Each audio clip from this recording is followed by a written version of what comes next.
Hello guys, welcome to my YouTube channel. আজি আমি নতুন এটা টপিক লৈছো। আজি আমি ডিসকাস কৰিম যদি তুমি UPSC দিম বুলি ভাবি আছা, তুমি কি স্টেপ ল'ব লাগিব, কি কৰিব লাগিব, তোমাৰ পেপাৰ কিখন হ'ব, তোমাৰ সিলেবাস কেনেকুৱা আহিব, সকলোবোৰ ডিসকাস কৰিম। ভিডিওটো শেষলৈকে চোৱা। আশা কৰোঁ তুমি বিচৰা সকলো উত্তৰ ইয়াত পাবা। এতিয়া প্ৰথমতে এটা মনলৈ কোৱেশ্চন আহে, UPSC আমাক কেনেকুৱা ধৰণৰ জব অফাৰ কৰে। UPSC আমাক তিনটা ডিফাৰেণ্ট কেটেগৰি জব অফাৰ কৰে। প্ৰথমতে আহে অল ইণ্ডিয়া সাৰ্ভিসেছ, যেটোত আহে ইণ্ডিয়ান এডমিনিষ্ট্ৰেটিভ সাৰ্ভিসেছ, ইণ্ডিয়ান পুলিচ সাৰ্ভিসেছ আৰু ইণ্ডিয়ান ফৰেষ্ট সাৰ্ভিসেছ। এই তিনটা আছে মোষ্ট পপুলাৰ সাৰ্ভিসেছ যেটো নেকি UPSC অফাৰ কৰে। তাৰ পিছত আমি পাওঁ group A services. Group A services CPSCৰ সেকেন্ড সাৰ্ভিসেছ, য'ত নেকি আমি Indian foreign services, Indian audit and account services, Indian civil account সাৰ্ভিসেছৰ পৰা ধৰি Indian trade services, railway protection force, এনেকৈ আমি ইয়াৰ 15-16টামান ডিফাৰেণ্ট জব অফাৰ কৰে গ্ৰুপ এ সাৰ্ভিসেছৰ আণ্ডাৰত। আৰু ছেকেণ্ডত থাৰ্ডত আহে গ্ৰুপ বি সাৰ্ভিসেছ, যেটো নেকি arm force headquarter civil services, Pondicherry civil services, Pondicherry police services. ইয়াত আমাক 5টা ডিফাৰেণ্ট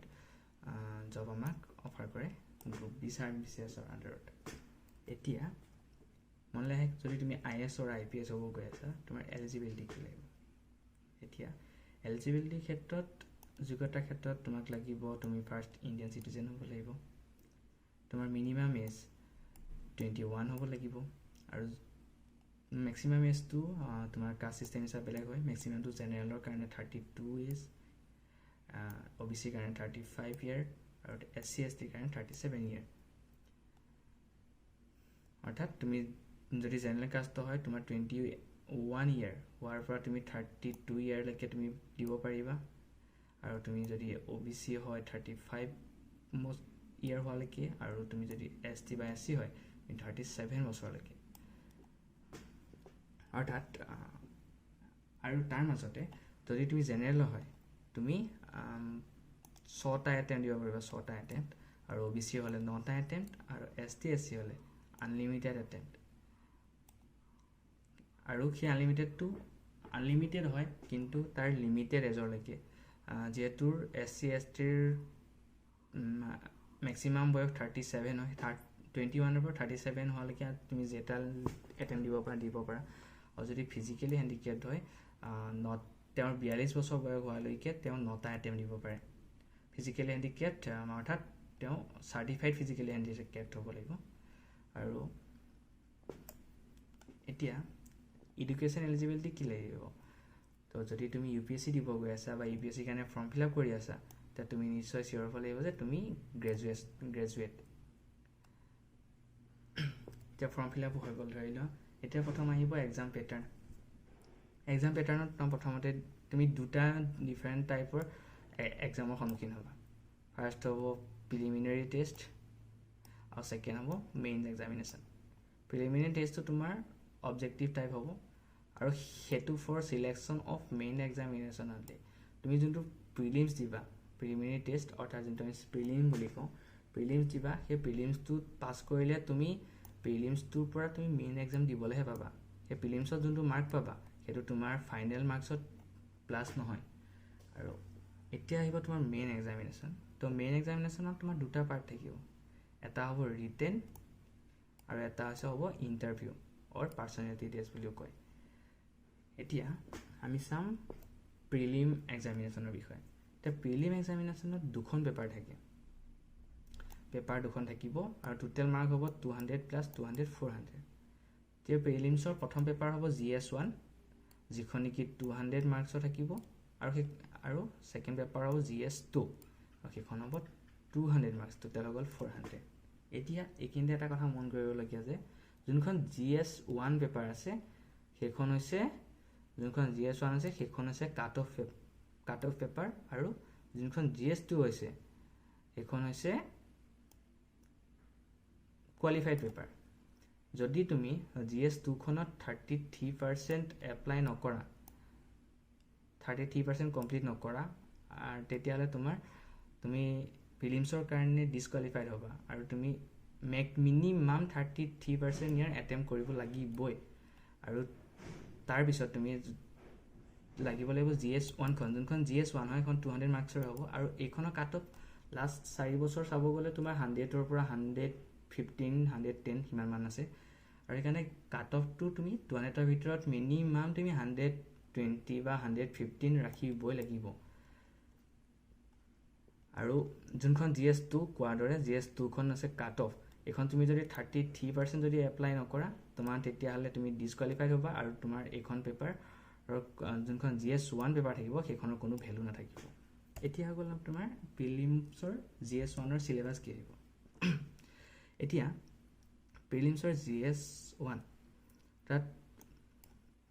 যোনখন পেপাৰ 1 হ'ব তাৰ সিলেবাস কি আছে তাত সিলেবাস আছে current event of national and international importance second আহিব history of India and Indian national movement third India and world geography তাত physical social geography economic geography আৰু ইন্ডিয়া আৰু ওয়াৰ্ল্ড জিওগ্ৰাফি থাকিব তাৰ পিছত আহিব তোমাৰ ইন্ডিয়ান পলিটিক এন্ড গভৰ্নমেন্ট তাত constitution political system panchayati raj public policy etcetera এনেকৈ থাকিব আৰু তাৰ পিছত আহিব ইকোনমিক এন্ড সোশিয়াল ডেভেলপমেন্ট তাত সাস্টেইনেবল ডেভেলপমেন্ট পভাৰ্টি ইনক্লুজন এনেকৈ থাকিব তাৰ পিছত আহিব তোমাৰ জেনাৰেল ইস্যু অন এনভাইৰনমেন্টাল ইকোলজি তাত বায়োডাইভাৰ্সিটি ক্লাইমেট চেঞ্জ এনেকৈ থাকিব আৰু লাষ্টত যোনখন আহিব এখন পেপাৰ আছে তোমাৰ জেনাৰেল সায়েন্স এখন হ'ল GS1 এতিয়া তোমাৰ আহিব GS2 খন যোনখন তুমি কোৱালিফাইড পেপাৰ হয় তুমি এখন 33% তুমি কৰিব লাগিব আৰু এখনত ফাৰ্ষ্টত আহিব তোমাৰ কম্প্ৰিহেনশন সেকেন্ডত আহিব ইন্টাৰপাৰ্সনেল স্কিল আৰু কমিউনিকেশন স্কিল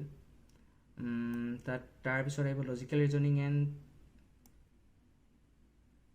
এনালাইটিক্যাল এবিলিটি তাৰ পিছত আহিব ডিসিশন মেকিং প্ৰবলেম সলভিং তাৰ পিছত আহিব জেনাৰেল মেন্টাল এবিলিটি তাৰ পিছত আহিব তোমাৰ লাষ্টত বেসিক নিউমেৰেসি যোনটো বেসিক নিউমেৰেসি আহিব সেইটো তোমাৰ ক্লাস 10 ৰ লেভেলত আহিব UPSC যোনটো অফিচিয়েল ওয়েবসাইট হয় তাত চালে গম পাবা হেতে ক্লিয়াৰলি তাত দিয়া থাকে যোনটো বেসিক নিউমেৰেসি আহে সেইটো ক্লাস 10 লেভেলৰ হয় নাটো তাৰ কাৰণে বেছি কষ্ট দিব লাগে নাটো বেছি সহজভাৱে ল'ব লাগে এতিয়া হে কি মেইনছৰ যদি তুমি প্ৰিলিমছ পাস কৰি গলা তাৰ পিছত প্ৰিলিমছ পাস কৰাৰ পিছত তোমাৰ লগে লগে তুমি মেইনছৰ কাৰণে বেছি দিন নাপাবা আৰু তাৰ পিছত হেতু সময়তে তুমি এটা বাছিবলৈ মেইনছৰ কাৰণে তোমাৰ অবজেক্টিভ অপচনেল সাবজেক্ট এই অপচনেল সাবজেক্ট বাছতে তুমি সাৱধান হ'ব লাগিব এতিয়া তোমাৰ অপচনেল সাবজেক্ট হেতু বাছিব লাগিব যেটো নেকি তুমি ভাল পাবা তুমি হেতু সহজ অনুভৱ কৰা এন তুমি যেটো সাবজেক্টত তুমি ডিগ্ৰী আছিলে হেতু বিষয়তে তুমি অপচনেল লবা হেতু কোনো বাধ্যবাধকতা নাই তুমি যোনটো সাবজেক্টত নিজকে কমফৰ্ট ফিল কৰা তুমি হেতু সাবজেক্ট তুমি অপচনেল হিচাপে বাছিব পাৰা অপচনেল বাছাৰ ভিতৰত তোমাৰ এগ্ৰিকালচাৰৰ পৰা ধৰি botany civil engineering economics history geography philosophy বা সোশিয়োলজি জুলজি তুমি জুলজি সোশিয়োলজি সাইকোলজি তুমি যিকোনো এটা সাবজেক্ট বাছিব লাগিব তাই এইটো সাবজেক্ট বাছুতে তুমি সাৱধানতা ল'ব লাগিব যাতে ভুল নকৰা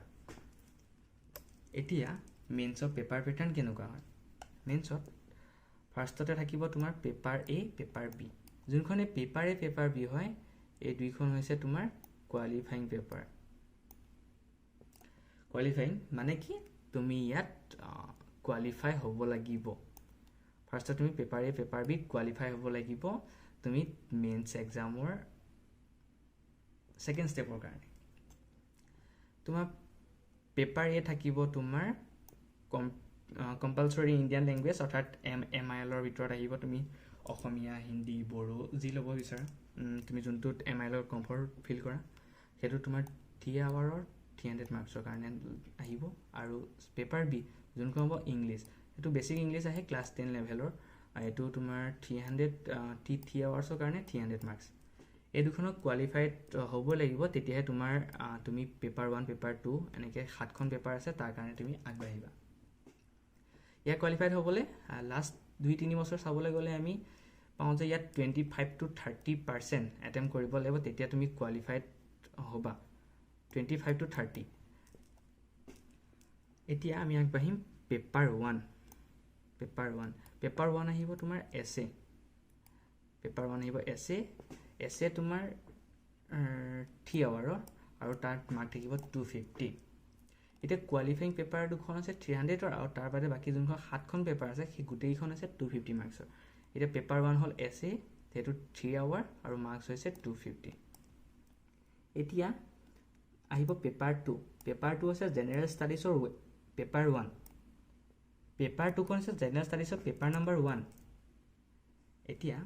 জেনেৰেল ষ্টাডিজ জিএছৰ পেপাৰ 1ত আহিব Indian heritage and culture history geography of world and society এইটোতো আছে 3 ঘণ্টা আৰু ইয়াৰ মাৰ্ক হ'ব 250 তাৰপৰা আহিব পেপাৰ 3 আছে জেনেৰেল ষ্টাডিজৰ পেপাৰ নম্বৰ 2 এতিয়া ইয়াত জিএছৰ 2 থাকিব governance constitution welfare initiative social justice and international relations